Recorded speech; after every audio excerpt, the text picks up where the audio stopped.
majelis ini, kalau kita punya handphone, kita punya media sosial media, sosmed, akun-akun Facebook, Instagram, gunakan akun kita untuk ikut serta menyebarkan dakwah dan mengajak orang ikut datang ke majelis. Kalau kita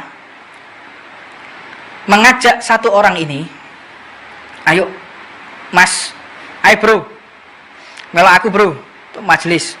Ge opo nom-noman majelisan piring ya, kadang kayak gitu ya. Kancamu sing rada kayak sodron-sodron nih. Ayo to melok. Ya wis, akhirnya ikut.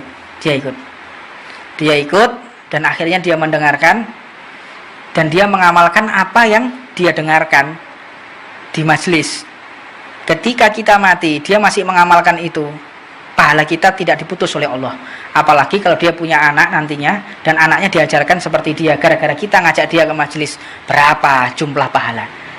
Belum lagi kalau kita bisa mampu mengajak orang secara ramai, tulis di medsos. Hari ini ada Jalsatul Itsnain, hari ini ada majelis Rotibul Haddad, kita ikut menyebarkan. Karek metek tok, apalagi aplikasi Facebook, karek mejet tok, bagikan, ceklek. Orang membaca, orang tertarik, apalagi ikut streamingnya, kita ikut menyebarkan. Berapa juta orang yang melihat, berapa banyak huruf yang mereka dengarkan dari majelis ini, sehingga mereka ikut taklim dari streamingnya, ikut taklim, dan mereka bisa mengamalkan. Berapa banyak pahala yang akan dibalas oleh Allah Subhanahu wa Ta'ala. Ini bukan sesuatu yang remeh. Kita bagikan kebaikan di sosial media, kita mendapatkan pahala jariah. Begitu juga kalau kita membagikan pahala yang buruk, fitnah, adu domba, itu namanya keburukan yang jariah, yang walaupun orangnya mati tetap pahalanya akan bergulir terus. Waliyadzubillah min dzalik. Makanya kita berdoa kepada Allah jangan sampai kita salah kumpulan. Orang kalau udah salah kumpulan, waliyadzubillah min dzalik. Karena di dunia ini adalah cermin ketika kita nanti di akhirat. Kita di dunia ini sering kumpul sama siapa?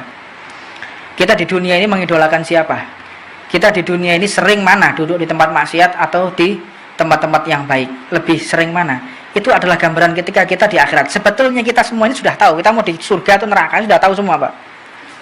Tidak ada di antara kita ini yang tidak tahu kita mau di surga atau neraka. Omong kosong. Omong kosong kalau ada orang, saya nggak tahu saya nanti di neraka atau di surga. Omong kosong. Ya, saya seringkali mengucapkan seperti ini dan menjadi perdebatan. Saya memberanikan diri mengucapkan ini. Omong kosong kalau orang tidak tahu dia nanti di akhirat itu di surga atau neraka. Omong kosong menurut saya. Ketika di dunia kita sering mana? Duduk di warung kopi atau di masjid. Di dunia ini kita mengidolakan siapa dalam hati? Orang yang soleh atau orang yang toleh? Orang yang beruntung, orang soleh kecintaan Allah, atau orang-orang yang jauh dari Allah Subhanahu wa Ta'ala? Kita sudah tahu kok. Kita kalau mau jujur dalam hati, kita sudah tahu kita nanti ini di surga atau di neraka, kita udah paham. Nggak perlu kita ragu-ragu. Kalau kita istiqomah dulu di majelis taklim, khidmah, ikut serta kebaikan, seneng sama kebaikan, meninggalkan maksiat, ragu dah kita masuk ke dalam surga? Nggak ragu kita. Husnudzon kepada Allah.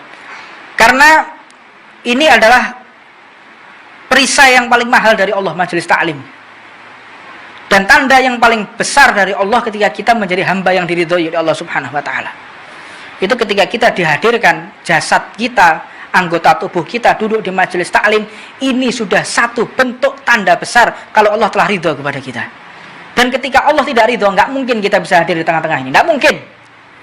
Mustahil. Nggak masuk akal. Muhal ya, muhal, mustahil. Kalau kita hamba yang dikutuk oleh Allah, nggak mungkin kita bisa duduk di majelis ini. Dan memang kalau kita orang-orang yang dikutuk oleh Allah, nggak bakal mampu kita duduk di tempat seperti ini.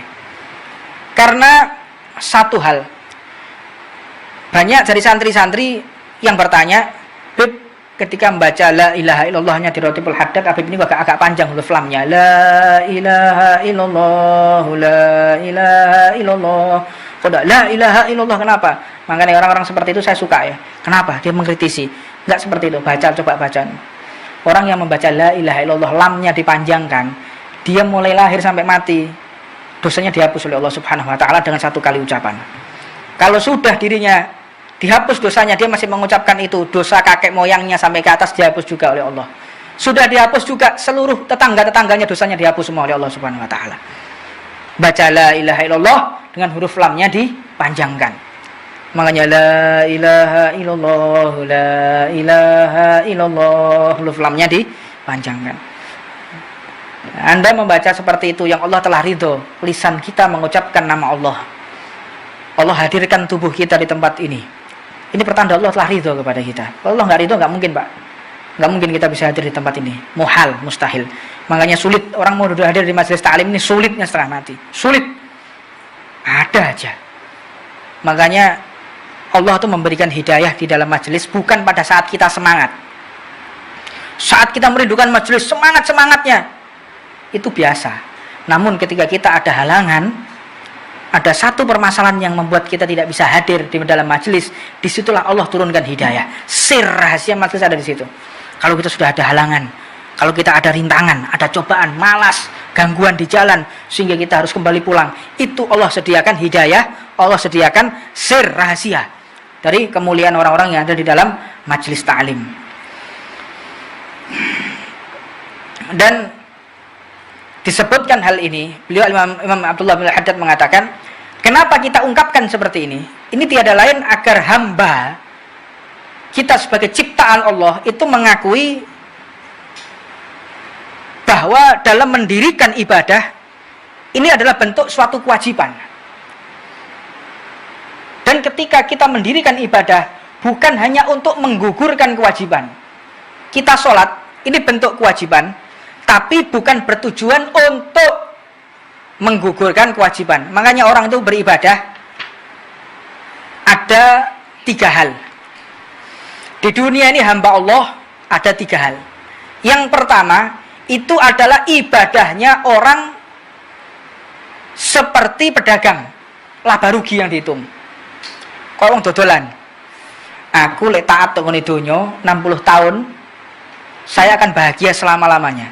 Tapi kalau saya tidak taat di dunia selama 60 tahun, saya akan disiksa selama-lamanya. Mosok 60 tahun, 70 tahun saya menikmati, setelah itu disiksa lah, rugi itu namanya. Berarti lebih baik saya itu sengsara 70 tahun tapi saya bahagia selama-lamanya. Ini imannya, ibadahnya orang yang seperti pedagang. Yang kedua, seperti abad. Apa itu? Budak.